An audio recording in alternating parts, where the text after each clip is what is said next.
In this video, I'm going to go through long division and synthetic division and how to use them to just divide expressions, but also find other factors for some expressions. So for some of the examples, you might be left with a remainder. For other examples, you might not, but I will go through this example. So let's say you are going to divide this expression by x minus 4. So the reason I'm just picking this number is just to show you how long division would work, and also to show you how a remainder would come out of this expression. So from a previous video, you should know that if you just want to find the remainder, just substitute 4 into this function, not -4, just 4. But if you want the quotient and you want the remainder, then you have to go through the long division or synthetic division. So for long division, you set your equation up just as you do with long division in school. So you always have your, this is my f of x, and I'm dividing it by g of x.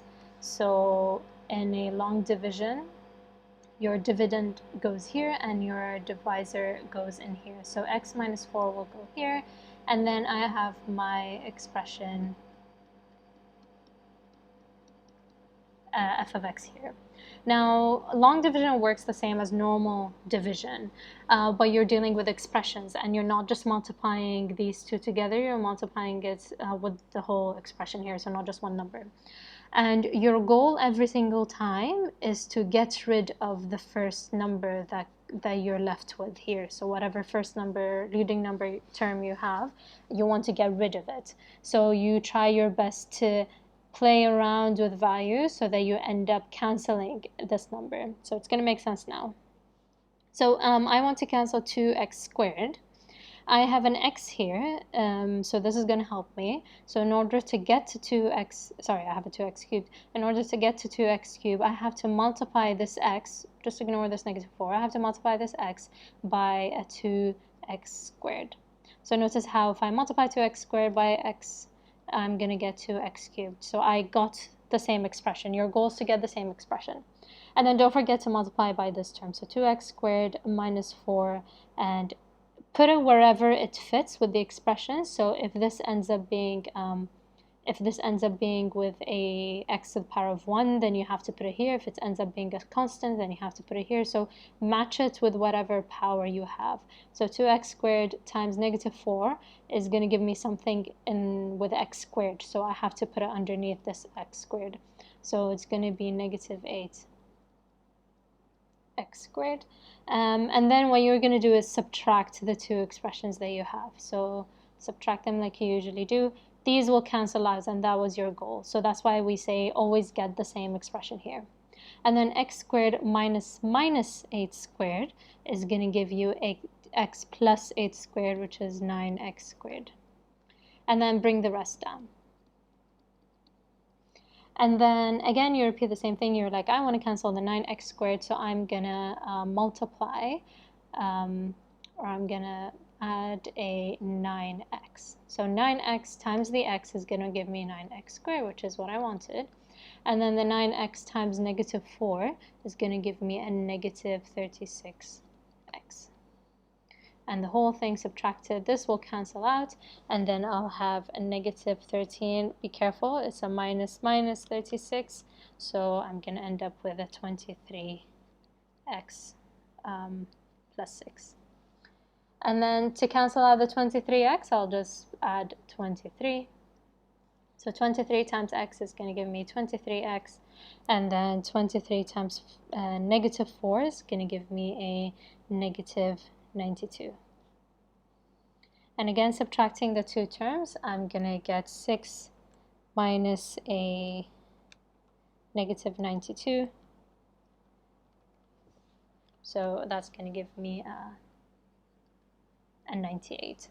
So what this whole mess is telling me is that f of x divided by g of x is equal to, this is my quotient now, this is my q of x. Go back to the first video to know what the symbols mean. So this is equal to 2x squared plus 9x plus 23 plus a remainder, and the remainder is 98, but it's 98 divided by g of x. Okay, so this is back to where I gave an example and I said, well, 13 divided by 3 is just 4 plus a third. So you bring your divisor in here to divide by the remainder. Another way of finding this 98 is by substituting 4 into your f of x. And if you try that out, I'm trying it now just to test out my, just to check my answer. Plus 6. So I will get 98. So this should be equal to 98. But this is how we go through the long division. Your goal is always to cancel out the first number. Now I'm going to use the same polynomial, but I'm going to divide it by a different number, and I'm going to use synthetic division now. So using the same polynomial, and I'm going to use synthetic division, but what I'm going to do is I want to find the factors now. I want to factorize it now, which means I don't want a remainder. I want my remainder to be equal to 0.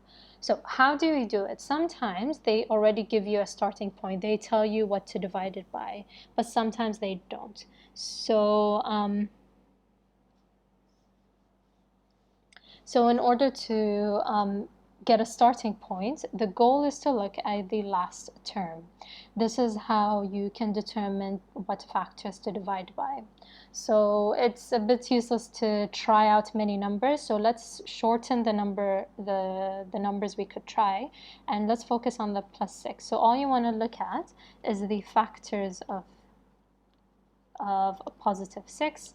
And this is the same as when you want to factorize quadratics. You use the product and sum method. So you want to look at the product of two numbers that would give you the last term. And we're using the same concept. What two numbers multiply to give you, or what numbers multiply to give you 6? It doesn't have to be two numbers.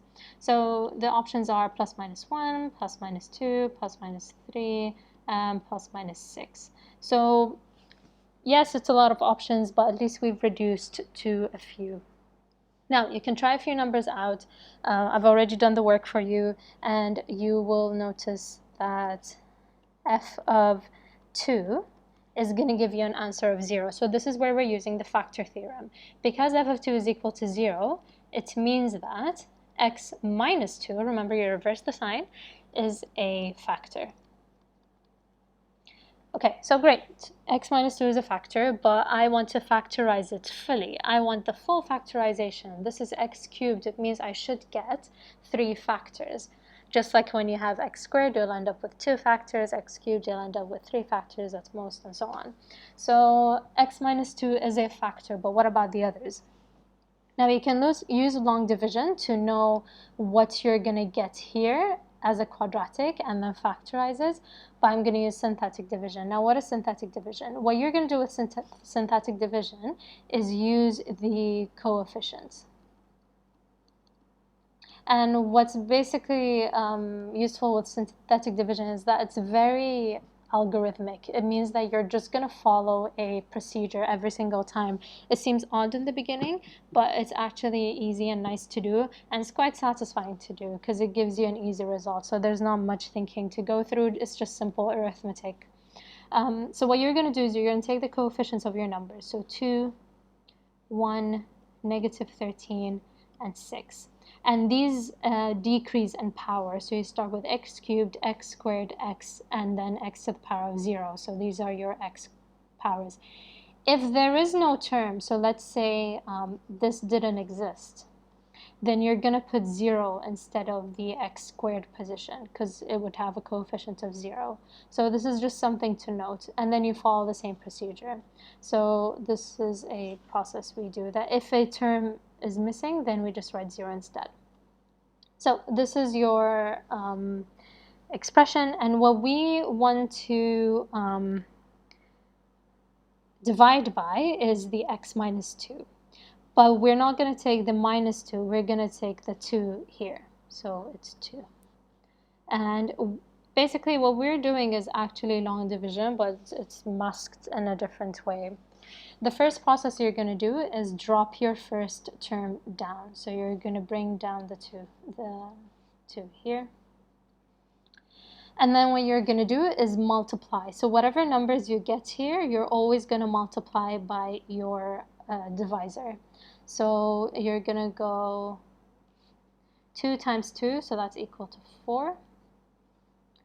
And then you won't drop it down, you will add them together and then drop it down. So what happens is you add them together, so I end up with 5. And then you multiply again. 2 times 5 is 10. Let's keep the color consistency. This is 10. And then you add them together. Remember, you always add. So whatever sign there is here, remember you just add them. Negative 13 plus a positive 10 is going to give you a negative 3. And then multiply the two numbers. 2 times negative 6 is going to give you, 2 times negative 3 will give you a negative 6. And then add them together and you're going to get to 0, which is what you're meant to get. This last number is your remainder. Meaning if you wanted to do this example using synthetic division, the last number you were going to end up with is 98. Hopefully you can see that this is a much quicker method than long division, which is why it's nicer. So if you had a remainder, it would show up here. And sometimes that's an easier way to find the remainder. So we have this expression, but because it's a factor, the remainder has to be 0. So what do we have now? It means that our f of x is now equal to x minus 2 multiplied by something. Or let me write this in a different way. What we just did was did f of x divided by x minus 2, and it gave us an answer. Now, what is this answer? This answer comes from these leftover numbers. And it starts with the constant. This is going to be your constant. And then you're going to keep on increasing the power of x. So this has x to the power of 0. This has x to the power of 1. And this has x to the power of 2. And this is your quotient. This is the answer of dividing f of x by x minus 2. So you have 2x squared plus 5x minus 3. This is the answer of dividing them both. So now let's just rearrange this. So this is basically f of x equals to x minus 2. I'm just kind of cross multiplying them by 2x squared plus 5x minus 3. So how can we complete the factorization? This is not a full factorization. The 2x squared plus 5x minus 3 is a quadratic. You should know how to factorize quadratics.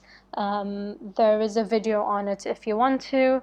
I'm not going to go through how to factorize quadratics. You can do that on your own. But the factorization of this quadratic is going to be 2x minus 1 and x plus 3. So these are your answers. This is fully factorized. And let's say another part of the example was determine the roots of f of x. So the roots of f of x means that when is your f of x equal to 0? And what you're going to do is you're going to take each of these factors and make them equal to 0. So either x minus 2 equals to 0, or 2x minus 1 equals to 0, or x plus 3 equals to 0, which means that your roots are x equals to 2, so you're going to solve each one, x equals to 1 over 2, or x equals to negative 3. So these are your solutions, and if you substitute them into your function, you will get the remainder equal to 0, which means they are factors. So this is how you'd fully factorize using synthetic division, so quite a nice method to use. It also works when you don't have when there's a coefficient inside here, inside of x. I'm gonna do this quickly. It's nice and quick to do. So what you're gonna do when the expression is not like x minus p or something, you're gonna make it you're going to rearrange it as such. So because 2x plus 1 is a factor, it means that the remainder is equal to 0, so we're going to use this fact. It also means that this is part of, let's say, a q of x. So f of x is equal to this times something, and because they are solutions, let's say it should be equal to 0. And as I did in the previous slide, it means that this is equal to 0 or this is equal to 0. So if 2x plus 1 is equal to 0, it means that x is equal to negative 1 over 2. It means that negative 1 over 2 is a solution to my expression. It means that f of negative 1 over 2 is equal to 0. Now, this long explanation is just to tell you that now if I'm going to do synthetic division, I'm going to use negative 1 over 2. You don't use 1. You need to make sure that your expression is in the form of x minus p to be able to use this p. So we have to rearrange this to be x, x plus 1 over 2. It means that I have to substitute negative 1 over 2. So the way you do it is just by making your linear factor equal to 0 and then rearranging it. So this is, and then the answer you're going to get is what you're going to divide by. So using synthetic division, I'm going to write the coefficients first. So 2, 3, negative 11, negative 6. Make sure you take the proper signs. And then I'm going to use a negative a half. And the method should still work. Whether you have this type of format or you have the x minus p format, it should still work. So I'm going to bring the 2 down, multiply these two, I'm going to get a negative 1. Add these two together, I'm going to get 2, and then multiply again, I'm going to get negative 1. Add these together again, so negative 11 minus 1 is negative 12. Multiply them. So notice how you always end up getting numbers that have factors of 2. So multiply them together, I'm going to get a positive 6. And these added is going to give me a 0, which is what I needed. I needed the remainder to be 0. If you ever get a number when it's a factor, then you've done something wrong. So just check. So now we have that f of x is equal to your 2x plus 1, which was this, times the quotient. And the quotient, as I said, you start with a constant, and then you increase the powers of x. So you have 2x, and then you have 2x squared. So we have this expression, and just like the previous example, I need to factorize this. So let me take it outside. And you could go through the long process of factorization, but there's a shortcut to this factorization of quadratic is by dividing by 2 first. So if I divide everything by 2, I'm going to get this expression, and you can factorize this using product and sum. So the two numbers that multiply to give negative 6 and add to give a positive 1 is negative 2 and 3. So I have x minus 2, x plus 3. So f of x is actually 2x plus 1, x minus 2, x plus 3. So this is how you'd use synthetic division for such. So just to summarize the overall processes. So in terms of the question, you either use the remainder or the factor theorem. So if they want you to find the remainder, just substitute f of p. If they want you to prove it's a factor, you need to show that f of p is equal to 0. And then if you need to show that you have a root or a function, then you obviously need to use the factor theorem. If you're given one factor, then you can use a long division or synthetic division to find the quotient. And once you find the quotient, you can factorize it further. For example, if it's a quadratic, then you can factorize it even further. Or if they've given you other If they've given you other factors, then you can keep on using synthetic division. So something like if you reach here and they've given you another factor, then you can use this again in synthetic division. And let's say they've told you that one of the other factors is, what was it, a -3. Then you can still use synthetic division with your new result. So you can repetitively use the synthetic division and long division to be able to find your other factors.